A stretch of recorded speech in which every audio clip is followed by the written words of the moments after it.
الله أكبر الله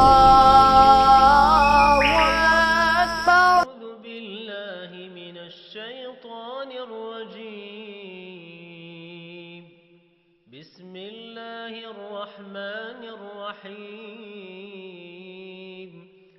ولقد آتينا داود وسليمان علما وقال الحمد لله الذي فضلنا على كثير من عباده المؤمنين.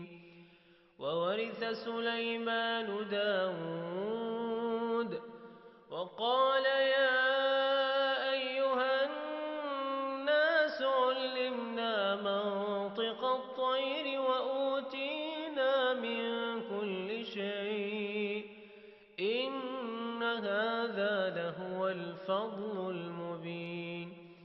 وحشر لسليمان جنوده من الجن والإنس والطير فهم